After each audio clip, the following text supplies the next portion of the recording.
Salut à tous, ici Caméo. J'espère que vous allez bien. Pour ma part, ça va très bien. Et on se retrouve aujourd'hui pour une nouvelle vidéo. Alors, ce sera une vidéo présentation de mes jeux PlayStation 4. Enfin, tous les jeux que j'ai en boîte. Parce que bien évidemment, j'ai aussi pas mal de jeux en démat. Mais bon, bien sûr, ceux-là, je pourrais pas vous les présenter, ça va être physiquement difficile. J'espère que vous avez passé une bonne journée. Pour ma part, oui. Vu l'heure où vous allez regarder cette vidéo, j'ai déjà fini ma journée de travail, j'ai fini mon stream, j'ai mangé, et là c'est l'heure d'aller au lit. Donc j'espère que si c'est aussi pour vous l'heure d'aller au lit, j'arriverai à bien vous relaxer avant de vous endormir. Et on va passer au premier jeu. Alors les deux premiers jeux que je vais vous présenter, j'y ai déjà joué en live sur la chaîne ASMR, donc vous avez les rediffusions de disponibles si toutefois cela vous intéresse. Donc le premier jeu que je vais vous présenter, c'est Final Fantasy XV.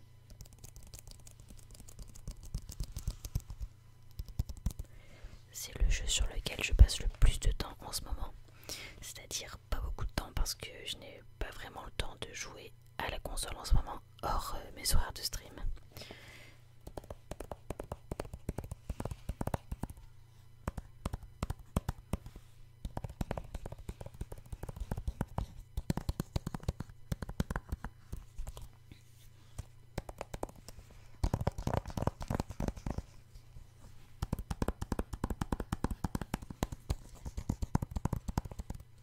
Alors je vais vous lire la tartine, enfin ce que j'appelle la tartine en fait c'est le dos de la boîte.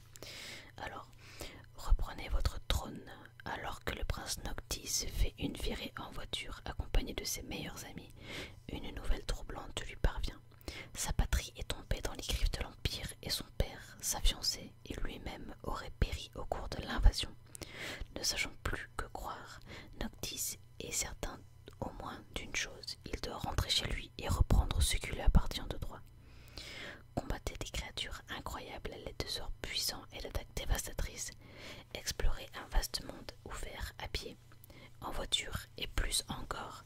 Découvrez une aventure épique et captivante où se mêlent trahison et tragédie. Voilà. Donc c'est un jeu Peggy 16.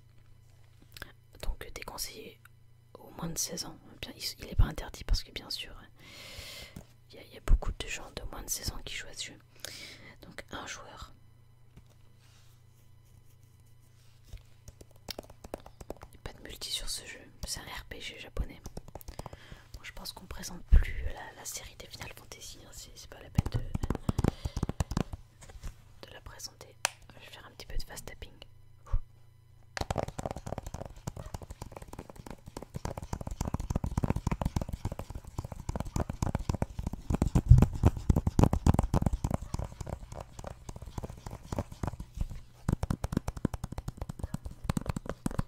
Il y a le chien du voisin qui a décidé de commencer à aboyer pendant que je commençais ma vidéo. Voilà, comme d'hab, hein. Merci.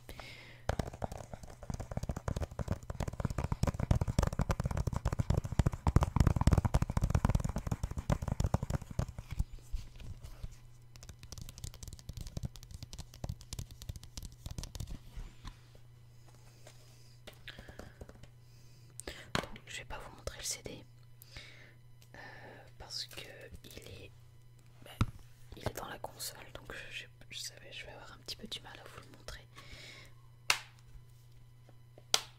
Voilà. Donc ça c'était le premier jeu.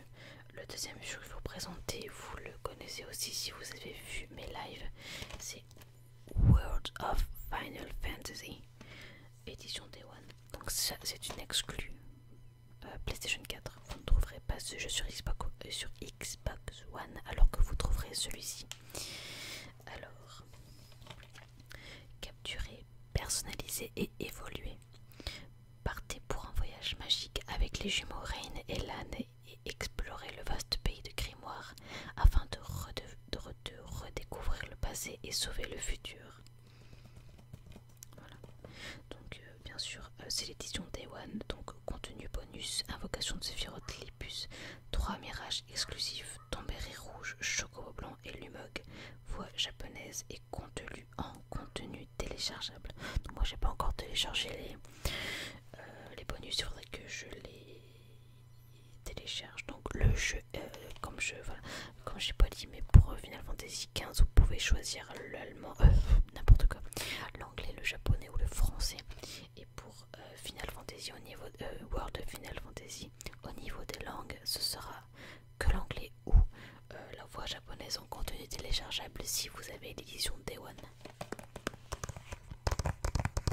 Donc j'ai pas mal joué à ce jeu et il est vraiment super sympa. À partir de 12 ans, ouais, je pense que 12 ans c'est correct pour commencer à ce jeu là. Après, si jamais par exemple vous jouez à la console et qu'il y a un enfant, je sais pas, de 6 ou 7 ans qui vous regarde jouer, il n'y a absolument rien de choquant dans ce jeu là, vraiment. Je ne pense pas que ce soit hyper mauvais pour un enfant de regarder, alors que bon, là quand même, c'est vrai qu'il y a quand même pas mal de violence.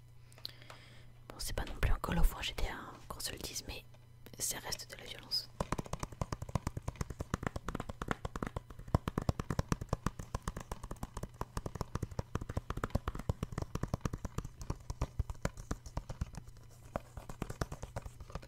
Après, moi je suis quelqu'un qui essaye de respecter au maximum les PEGI, parce que si le PEGI il existe, ça veut dire qu'il y a vraiment une raison. Donc je suis pas très, enfin moi je suis totalement pour les jeux vidéo, c'est une de mes plus grandes passions, mais je suis pas pour montrer n'importe quoi à n'importe quel âge à tous les enfants. Par exemple, quand je vois des ados de 12 ans, ils arrivent et ils ont eu pour Noël le dernier Call of, ou ils ont eu pour Noël le dernier Assassin's Creed, ou ça me fait un petit peu tiquer parce que je me dis que ce sont pas vraiment des jeux pour leur âge. Alors bien sûr, eux ils pensent être intouchables, ils pensent que ça va rien leur faire, ou que oui mais c'est bon, j'ai pas peur. Mais je pense que c'est vrai que ce sont des jeux qui, bon bien sûr ils vont pas devenir tueurs en série après avoir joué à Call of, hein, c'est pas du tout ce que je veux dire, mais je pense qu'il faut quand même acquérir une certaine maturité avant de toucher à des jeux de cette catégorie là, des jeux de PEGI 18, même les jeux d'horreur, hein. C'est du pareil même pour moi, et tout pareil pour les films ou pour les séries. Je pense qu'on peut pas tout contrôler, mais je pense qu'on peut faire un minimum.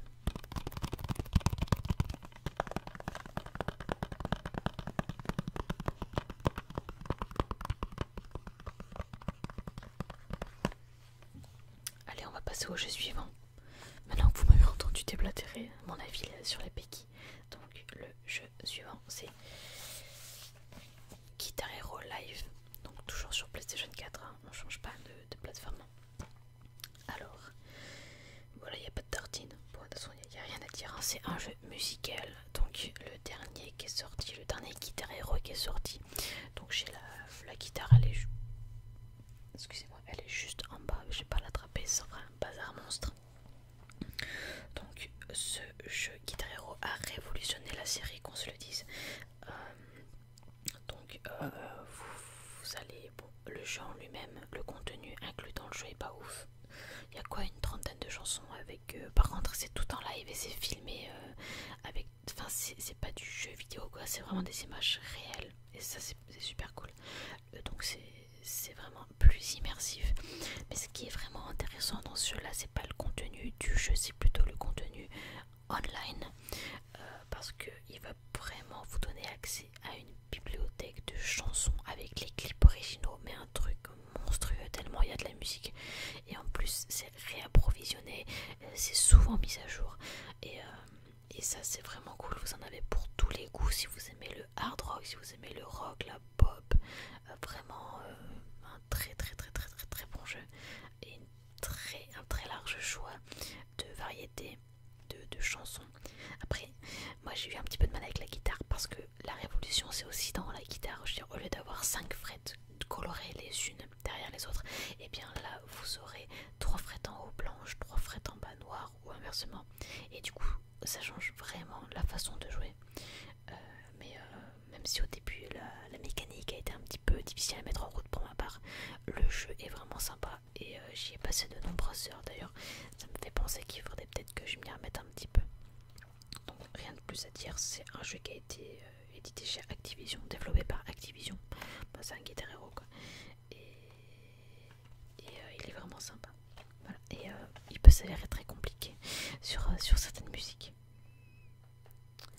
Alors le prochain jeu que je vais présenter, c'est aussi une édition Day One et c'est aussi une exclue PlayStation 4 et c'est encore un jeu Square Enix.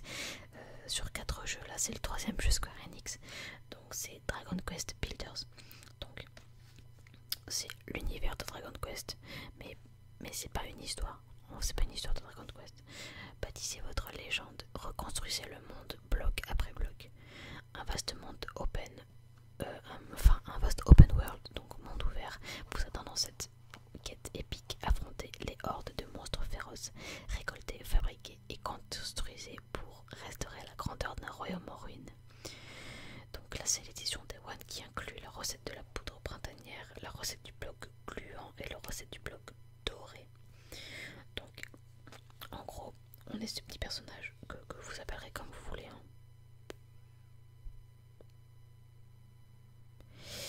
Et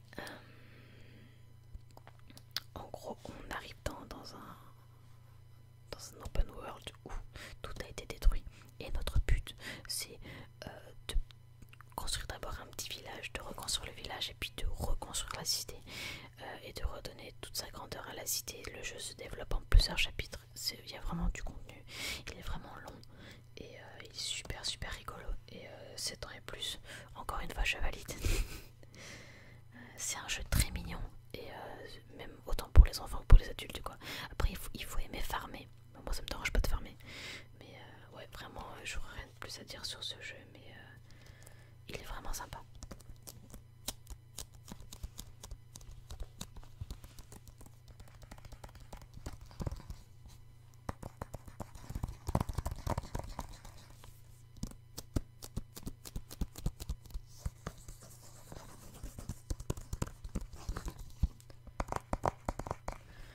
Alors il me reste 2 jeux à vous présenter.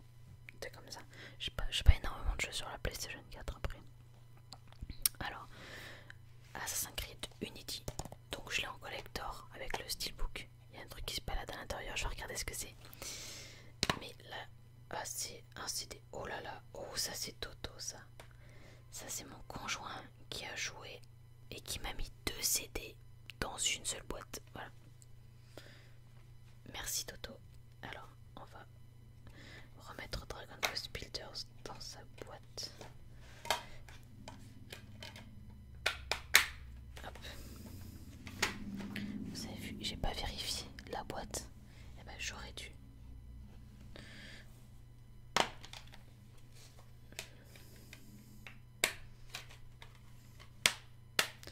Donc voilà.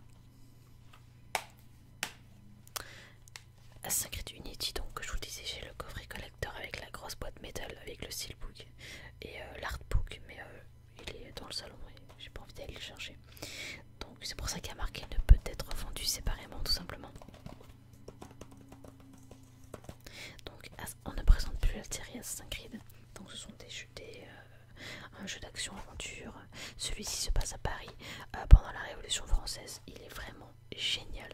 J'ai adoré. Bon, bien sûr, on parle beaucoup de Ubisoft et de leurs bugs. C'est vrai qu'ils n'arrivent pas à sortir des jeux qui ne sont pas buggés. On le sait, c'est Ubisoft.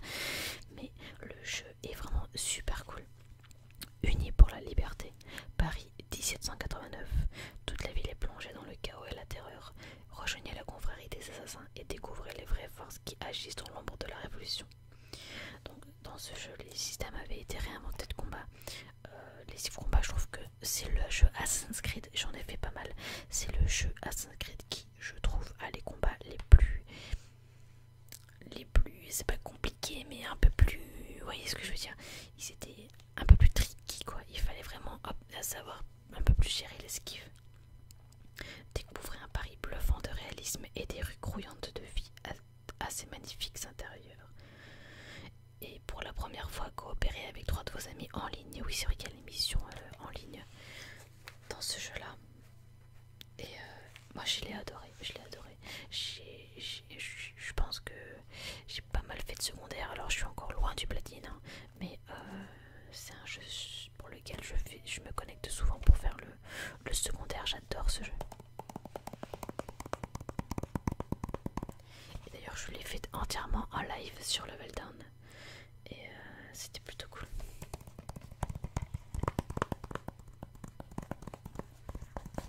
Enfin entièrement, la quête principale, hein. J'ai pas fait le secondaire entièrement, loin de là. Il y a énormément de secondaires dans ce jeu.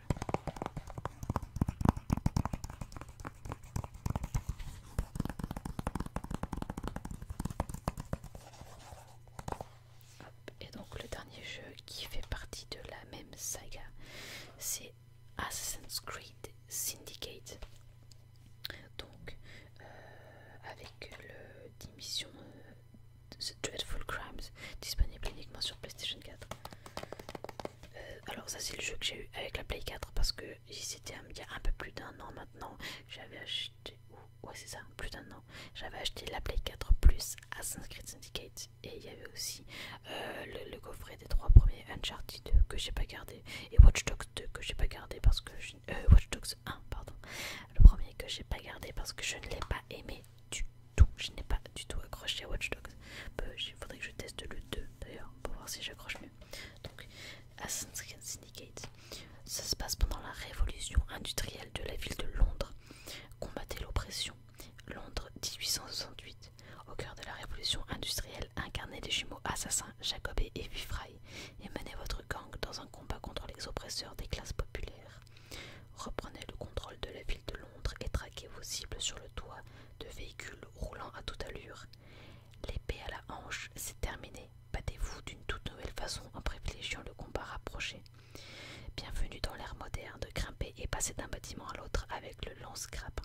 Alors ce lance-grappin, c'est juste une bonne chose et une mauvaise chose. Je suis très partagée sur ce lance-grappin parce que du coup le charme des Assassin's Creed c'était le parcours. C'est que son personnage pouvait grimper et sauter de fenêtre en fenêtre. Là avec le grappin t'as juste à faire et tu grimpes tout en haut de l'immeuble sans aucun effort. Donc franchement c'est cool hein, parce que ça va plus vite au niveau du gameplay, c'est hyper fluide, mais ça enlève un certain charme je trouve au jeu Assassin's Creed. Voilà, donc c'était le dernier jeu que j'avais à vous présenter.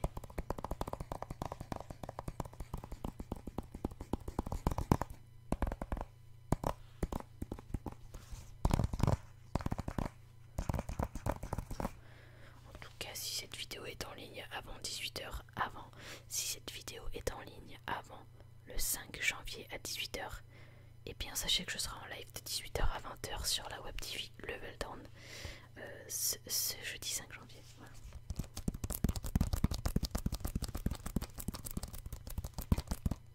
Et je serai en live en plus sûrement sur FF15. Allez, du coup c'est tout pour ma collection de jeux.